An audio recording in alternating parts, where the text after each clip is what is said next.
नमस्कार मित्रांनो, मी पवन रावराणे कोकणी कॉम्बो या मराठी युट्यूब चॅनल आपलं सर्च स्वागत करतो। तर मित्रांनो, हा जो आपला आता व्हिडिओ होणार आहे तो आपल्या सर्वांची डिमांड होती आपला डॅम। तर त्या डॅमवर हा व्हिडिओ होणार होते। मी एक मिनी व्लॉग केला होता आंघोळीला, म्हणजे पोहायला जायचा आपला शिवगंगा नदीवर। तर तिथलं आता आपण एक तुम्हाला माहिती असणार की तुम्हाला माहिती पाहिजे असेल तर डॅम म्हणून ही कमेंट करा म्हणून तुम्हाला सांगितलं होतं। तर बऱ्याच जणांचा चांगला रिस्पॉन्स आला आणि डॅम म्हणून कमेंट आली। तर आज हा व्हिडिओ डॅम बद्दलच होणार आहे। संपूर्ण माहिती मी या व्हिडिओच्या थ्रू देणार आहे। मराठीतून व्लॉग होणार आहे कारण की बरीचशी लोक आपल्याकडे मालवणी मराठी आहेत। तर त्यामुळे आजचा माहितीफुल व्हिडिओ असणार आहे, त्यामुळे आपण मराठीमधून करणार आहोत। तर शेवटपर्यंत या व्हिडिओमध्ये थोड्या काही चुका होतील कारण की पहिल्यांदाच मराठीमधून व्लॉग करतोय मी। तर थोड्याशा चुका होतील तर माफ करून घ्या आणि व्हिडिओ फुल एन्जॉय करा। आता आपण भेटूया व्हिडिओमध्ये। आता मी घरी आहे, आता आपले सगळं म्हणजे आपली जी टीम आहे ती जमणार आणि आपण नंतर शूटसाठी जाणार आहोत। तर आता मी चेंज करून तुम्हाला भेटतो। चला आता आपण डायरेक्ट ठिकाणावर जाऊया। हा बघताय तो रोड सरळ येतो फोंडा घाटवरून आणि या साईडला डॅम आहे आणि इथून हा सरळ रोड जातो कुर्ली या गावात। मग तिकडून सडुऱ्याला जायला रोड आहे सरळ खडकदऱ्यावरून आणि इकडे डॅम आहे। हा सरळ रस्ता येतो। इकडे साप्तेवाडी, खाली सुतारवाडी अशा प्रकारच्या वाड्या लागतात। त्यानंतर आयरेवाडी आहे, रावाची वाडी आहे, इकडे आपली दारवळवाडी आहे, इकडे सपाटवाडी आहे, सपाटवाडी म्हणून म्हणजे जी की कुर्लीच्या अलीकडे येते आणि घोणसरी गावात मोडते ते इथे आहे। हा सरळ रोड तिकडे जातो आणि जंगल असल्या कारणामुळे अशा प्रकारचे फलक देखील लावले आहेत पुढे जाऊन रस्त्यावर। तर पाहू शकता हाच तो रोड येतो फोंडा घाटवरून। तुम्ही कधी आलात तर नक्की या आणि धरणाला नक्की भेट। आता आपण फायनली आलो आहोत आपल्या धरणाजवळ। तर मी धरणाची तुम्हाला थोडक्यात माहिती सांगतो, मोठी माहिती आपण नंतर घेणारच आहोत। पण कसं आहे, आता तुम्हाला प्रत्येक गावातल्या नागरिकाला ही बेसिक माहिती असायला पाहिजे। तर मी तुम्हाला थोडीशी बेसिक माहिती सांगतो। खरं तर मी शॉर्ट केला होता, तुम्हाला माहिती असणार। तर शॉर्ट जो मी केला होता त्याच्यात मी आपल्या धरणाचं नाव होतं थोडंसं चुकलं होतं, देवधर बोललो होतो मी, पण ते नाव होतं देवघर आहे। देवघर पाटबंधारे या धरणाचं नाव आहे। इथून ही एक नदी निघते, ही बघा दाखव, ही शिवगंगा नदी। याची पण सविस्तर माहिती मी तुम्हाला दाखवणार आहे व्हिडिओमध्ये। तर शेवटपर्यंत राहा तुम्ही आणि लाईक शेअर सबस्क्राईब करायला विसरू नका। आणि या धरणामध्ये एकूण टोटल 5 नद्या येऊन मिळतात। नद्या म्हणजे छोटे छोटे वाढ, ते 5 नद्या मिळून ह्या इथे पाणीसाठा आहे। काही कारणामुळे आपण वर जाता येणार नाही कारण की थोडे रिस्ट्रिक्शन आहेत आणि त्यामुळे आपण वर जाणार नाही आहोत। पण तुम्हाला इथूनच काही माहिती द्यायची असेल तर मी सर्व माहिती तुम्हाला तुमच्यापर्यंत पोहोचवणार आहे। त्यानंतर इथल्या कर्मचाऱ्यांकडनं मी थोडीशी माहिती घेतली आहे, हे पण आपण नक्की बघूया। तर मित्रांनो, आता तुम्हाला आपल्या जे डॅम आता बांधलं आहे किंवा आपल्या गावात एक डॅम आहे, इथून आम्हाला सर्व जे शेतकरी लोक आहेत किंवा आणि कोणते त्यांना या डॅमचा काय फायदा होतो तो मी तुम्हाला थोडक्यात सांगणार आहे। तर मंडळी, हा इकडे एक कालवा आहे, कालवा ही योजना काढली आहे म्हणजेच कॅनॉल। एक कॅनॉल जातो वैभववाडी तालुक्यात आणि एक कॅनॉल जातो असा घोणसरी गावातून बाईच्या बाटल्या येते म्हणजेच फोंड्यापर्यंत। आणि त्याच्या आजूबाजूची जी शेतकरी आहेत की आजूबाजूला जी शेती करतात, लोक शेती करतात, तर त्यांच्यासाठी ही म्हणजे पाण्याची कमतरता अजिबातच नाही। आणि त्यानंतर मग जिथे पाणी आहे तिथून त्यांच्या ज्या जवळपास ज्या शेतजमिनी आहेत त्यांना उत्तम प्रकारचा फायदा होतो। तर आता आपल्या डॅम जे आहे तिथे आपला वीज निर्माण करण्याचं पण एक केंद्र पण म्हणू शकतो। तिथे वीज निर्माण केली जाते ह्या पाण्याच्या साठ्यातून। तर ज्या वीज निर्माण करतात तिथली आपण माहिती आणि जे डॅमचा वरचा भाग म्हणजे जे तलाव वगैरे आहे ते मी तुम्हाला दाखवू शकत नाही। पण तुम्हाला पाहिजेच असेल किंवा तुम्हाला बघायचंच असेल तर काही मी फोटोग्राफ टाकतो, जिथे की पावसाळ्यामध्ये एक नंबर वातावरण असतं आमच्या घोणसरी गावाचं। आणि इथे पर्यटक पण खूप प्रमाणात येतात, पण काही कारणामुळे त्यांना वर जाता येत नाही। वरच्या साईडचा मी एक व्हिडिओ केला आहे, तो आपल्या कोकणचा सुपुत्र हा पण एक आपला यूट्यूब चॅनल आहे। ज्या टायमिंगला मी स्टार्टिंग केली होती व्लॉगिंगला, तर त्या टायमिंगला मी आपल्या घोणसरी धरणावर केला होता। डिस्क्रिप्शनमध्ये लिंक दिली आहे, त्याच्यावर तुम्ही टॅप करा आणि तो ज्या आपल्या डॅमच्या वरची जर तुम्हाला व्ह्यू पाहायचा असेल पावसाळ्यातला व्ह्यू तर तुम्ही पाहू शकता। मंडळी आता आपण जे बोलतो ना आपण जे विद्युत केंद्र म्हणजे जे वीज निर्माण करतात त्यालाच पॉवर हाऊस म्हणतात। ते इकडे बघू शकता ही त्याची मेन एंट्रन्स आहे। इथून पुढे गेल्यावर लेफ्ट मारायचा मग तिथे आपण जातो। तिथले पण माहिती तुम्हाला दाखवतो पण माहिती सांगू शकत नाही पण तुम्हाला मी तिथली जी उपकरणं आहेत ते मी तुम्हाला दाखवतो। त्यानंतर इकडे बघा हा आहे मेन गेट जो आपल्या धरणाजवळ जातो मेन एंट्रन्स।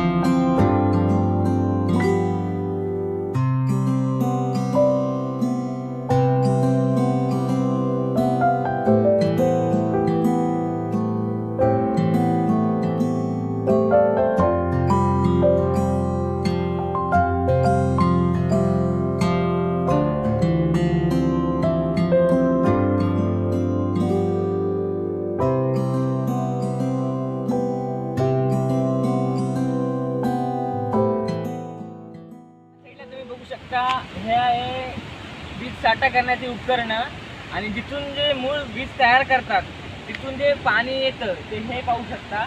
हा एक कालवा आहे तो जातो आहे वैभवडीला आणि तिथूनच एक जातो आहे आपल्या म्हणजे पाईचे बाटले म्हणा किंवा कोंडा गाडे। हे जे मंडळी बघता इथेच वीज निर्माण केली जाते वर बघू शकता आणि इथूनच ती एंट्रन्स आहे मूळ आणि इथला व्ह्यू अप्रतिम आहे। थोड्या वेळात आपण माहिती घेऊच पण तोपर्यंत तुम्ही व्ह्यू आणि सर्व गोष्टी एन्जॉय करा। कशी वाटते माहिती ते आतापर्यंत कमेंटमध्ये सांगा। मराठीमध्ये बोलायची मला तेवढीची सवय नाही आहे व्हिडिओमध्ये तो थोडा इकडे तिकडे बाचकायला होतं आहे तर सांभाळून घ्या। आता तिथला पण व्ह्यू दाखवतो जे नदीला पाणी गेलं आहे हे पाहू शकता। हे ना नदीला पाणी गेलं आहे इथून खाली सरळ ते पण तुम्हाला मी दाखवतो नंतर। तर मित्रांनो हे जे पाणी पाहता ना हे इथून मूळ पाणी आहे इथून सर्व पाणी येतं आणि इथून हे सरळ पाणी नदीला जातं इथून खाली डायरेक्ट तिथून खाली नदीला आणि हे जे पाणी आहे ते तिथे जाऊन साठा होतो मग तिथून मग ते वैभवडीला सरळ जातं आणि इथून असं मग ह्या ज्या आजूबाजूच्या वाड्या आहेत किंवा बाईचे बाटलं एक गाव आहे तिथपर्यंत जातं आणि इथला व्ह्यू संध्याकाळचा एक नंबर असतो आणि पब्लिक तर भयानक असतं संध्याकाळच्या टायमिंगला। पावसाळ्याच्या टायमिंगला एक नंबर भयानक व्ह्यू असतो। तुम्ही कधी आलात तर नक्की या व्हिजिट द्या। काही कारणामुळे तुम्हाला वर पाठवता येणार नाही पण इथला तुम्ही जागेवरचा आनंद घेऊ शकता। चला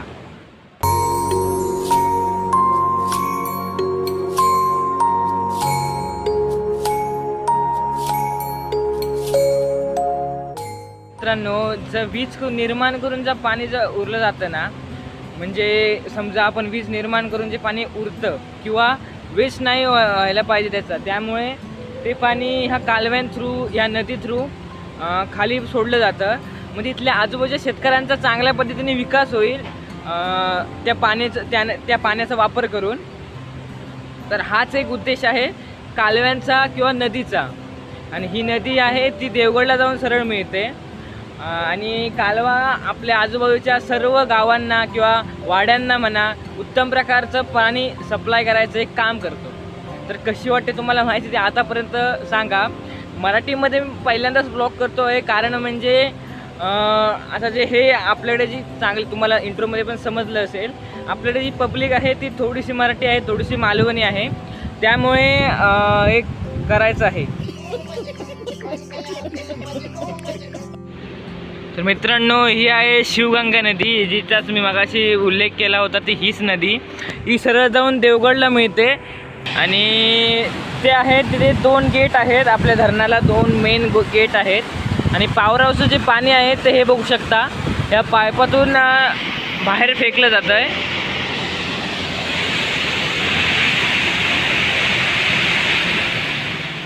तर ही बघू शकता इथे नदी आहे आपली बघा आणि तसंच आपण बघायला गेलो तर हे इथे हे बघा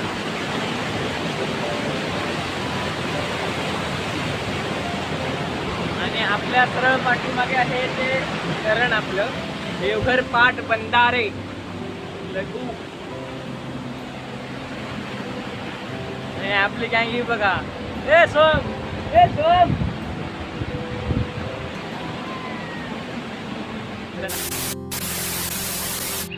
हे जे पाहताय मंडळी तेच आहे मुख्य केंद्र जिथून पाणी जातं. हा जातो कालवा बाईचे म्हणजे फोंडाघाट पर्यंत आणि हा जातोय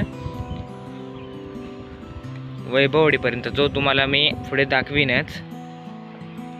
हा बघू शकता इथे पाण्याची पातळी तिथे मेजरमेंट करण्यासाठी पट्टी दिलेली आहे ती बघू शकता.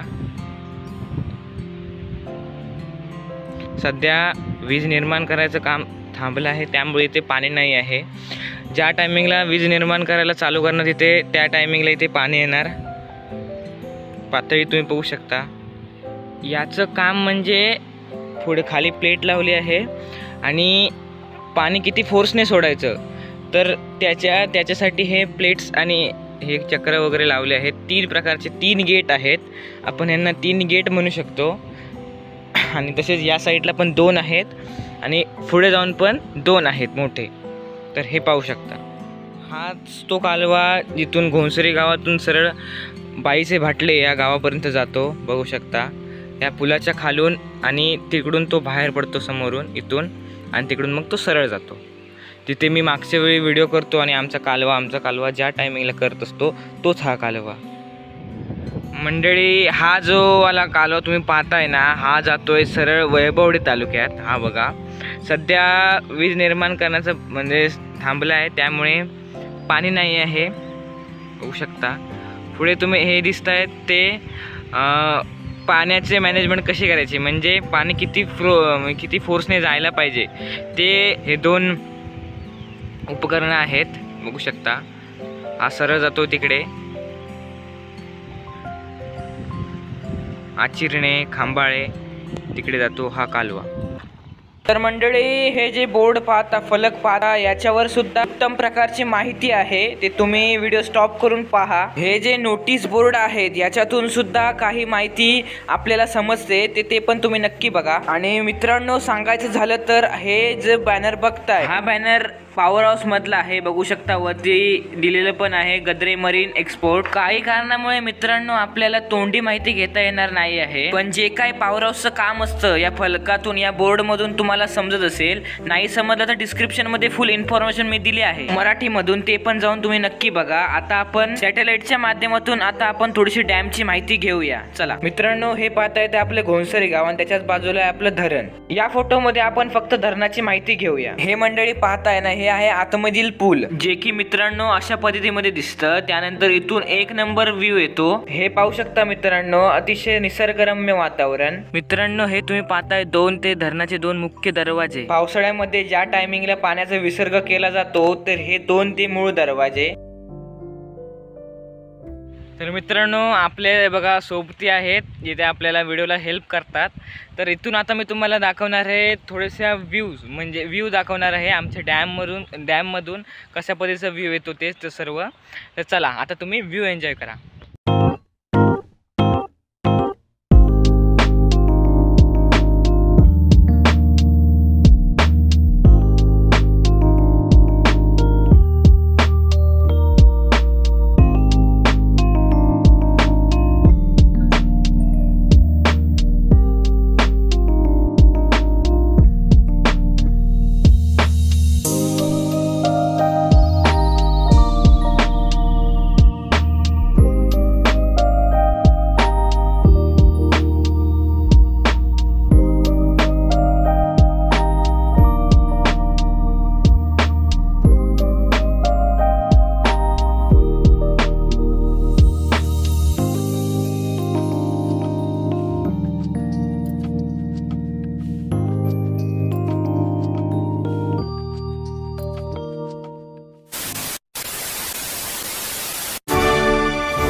तर मित्रांनो फायनली आता व्हिडिओ आपला शूट झाला आहे. तर कसा वाटला व्हिडिओ तो कमेंटमध्ये नक्की सांगा. आणि माहिती काय आपल्याला तोंडी घेता आली नाही, पण माझ्याकडूनची माहिती मी जी माहिती जमवली होती ती तुम्हाला मी सांगितली.